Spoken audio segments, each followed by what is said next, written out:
બટેકાનું રસાવાળું શાક તો દરેકના ઘરમાં બનતું જ હોય છે. તો ચલો આજે આપણે મારા મમ્મીના રીતની સ્ટાઇલથી બટેકાનું સરસ મજાનું શાક ફટાફટ કુકરમાં બનાવીએ. આ શાક એકદમ સ્પીડમાં બની પણ જાય છે, ટેસ્ટી પણ બને છે. તો અહીંયા આપણે સૌથી પહેલાં મેં 2 બટેકા લીધા છે. બટેકાને આપણે સમારી લેવાના છે. એક જ વ્યક્તિ માટે ખરેખર આપણે આ શાક કુકરમાં બનાવવાનું છે. બહુ સરસ મજાનું ટેસ્ટી બને છે. એક મરચું, એક ટામેટું ઝીણું ઝીણું સમારી લેવાનું છે. આ બટેકાનું રસાવાળું શાક ખરેખર પરોઠા સાથે બહુ ભાવે છે. અમારા ઘરમાં મોટા ભાગે બટેકા કોઈ ખાતું નથી, પરંતુ જ્યારે એક વ્યક્તિ માટે બટેકાનું શાક બનાવવાનું હોય ત્યારે તકલીફ પડે કે આવું એક વ્યક્તિ માટે બટેકાનું શાક કેવી રીતે બનાવવું. ઓછા તેલમાં, ઓછી સામગ્રીમાં બહુ અઘરું છે ટેસ્ટી રસોઈ બનાવવી. ઝાઝી રસોઈ હોય ને તો વરાની રસોઈ બહુ ટેસ્ટી બને, પરંતુ 1 કે 2 જ બટેકામાં આપણે વરા જેવું ટેસ્ટી બટેકાનું શાક બનાવવા માટે 1.5 ચમચી તેલ લેવાનું છે. 2 બટેકા હોય કે 3 બટેકા હોય તો 1.5 ચમચી તેલ ગરમ થાય એટલે આપણે એમાં રાઈ ઉમેરવાની છે. કુકર નાનું લેવાનું છે, રાઈને સાંતળવા દેવાની છે. રાઈ પ્રોપર રીતે સંતળાય એટલે આપણે બધા મસાલા સાથે એનો વઘાર કરીશું. તો ખરેખર આ નાની સિમ્પલી સરળ આ રેસીપી મારી દરેક વહાલી નવી રસોઈ શીખતી બહેનો માટે છે. રાઈ જ્યાં સુધી સંતળાતી નથી ત્યાં સુધી આપણે બીજા કોઈ જ મસાલા ઉમેરવાના નથી. જો તેલ પ્રોપર રાઈટ વે પર ગરમ નહીં થયું હોય તો તમારી રાઈને સંતળતા વાર લાગે છે, તો સ્ટીલ વેઇટ એન્ડ વોચ. આપણી રાઈનું તળતળ ફૂટે નહીં ત્યાં સુધી આપણે બીજા કોઈ મસાલા ઉમેરવાના નથી. વઘાર પણ આગળ વધારવાનો નથી, નહીં તો તમારું શાક ટેસ્ટી નહીં બને. આ સૌથી પહેલાં કોઈ પણ રસોઈ બનાવવા માટેનો નિયમ છે કે રાઈને ફૂટવા દેવાની છે. ઓકે, તો અહીંયા આપણે થોડું ઉતાવળમાં તેલ ગરમ થયા પહેલાં જ આપણે રાઈ ઉમેરી દીધી છે. ગેસની આંચ સ્લો ટુ મીડિયમ કરી રાઈને ધીમે આંચે સાંતળવા દઉં છું.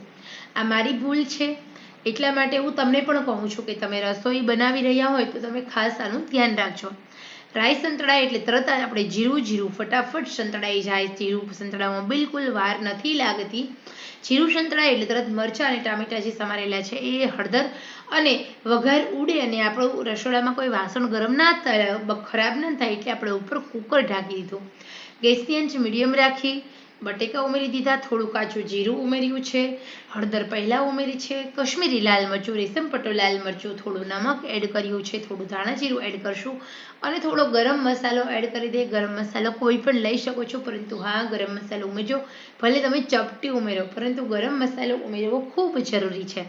તેનાથી તમારું શાક વધારે ટેસ્ટી બને છે. હવે આપણે બધા મસાલાને હલાવી લઈએ. મસાલા અહીંયા રાઈટ વે પર બધા એડ કર્યા છે, પરંતુ હવે આપણે શું કરીશું તો મસાલાને 1 મિનિટ સુધી એમ જ તેલમાં સાંતળવા દેવાના છે. અહીંયા ઓછા તેલમાં આપણે રસોઈ વધારે ટેસ્ટી કરવાની છે. અડધો ગ્લાસ પાણી ઉમેરી દેવાનું.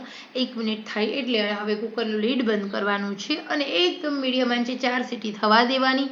4 સીટી થઈ જાય એટલે આપણે જોઈએ તો આપણું સરસ મજાનું ટકાટક ટેસ્ટી મજેદાર શાક રસાવાળું બટેકાનું બનીને રેડી છે, જે રેસ્ટોરન્ટમાં હોટલમાં મળે છે.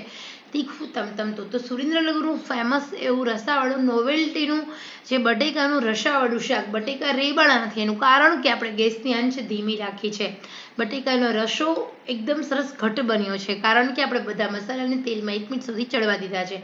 તો પૂરી પરાઠા સાથે તમે ખરેખર આ બહુ સરસ મજાનું ટેસ્ટી શાક છે. બનાવો. મારા ઘરે એક જ વ્યક્તિ આવેલું છે, તો એના માટે મેં પરાઠાનું શાક અને બટેકાનું રસાવાળું આ શાક અને પરાઠા બનાવ્યા છે. આ મેનુ તમે નોંધી લો. ખરેખર તમારા ઘરે કોઈ એક જ વ્યક્તિ ગેસ્ટ આવે તો ફટાફટ આ રસોઈ બનાવી લો. આ ડીશ પરફેક્ટ છે આવનાર ગેસ્ટના સ્વાગત માટે. એમાં પણ સાંજનો સમય હોય તો આ મેનુ બેસ્ટ ફિટ થાય છે. તો ખરેખર તમને પણ ક્યારેક એવું લાગે કે તમારા ઘરે કોઈ એક જ વ્યક્તિ ગેસ્ટ તરીકે આવ્યું છે અને તમારે શું જમાડવું છે, ત્યારે સ્વીટ ઓછા બજેટમાં અને ઓછા ખર્ચમાં બનતી આ ડીશ છે.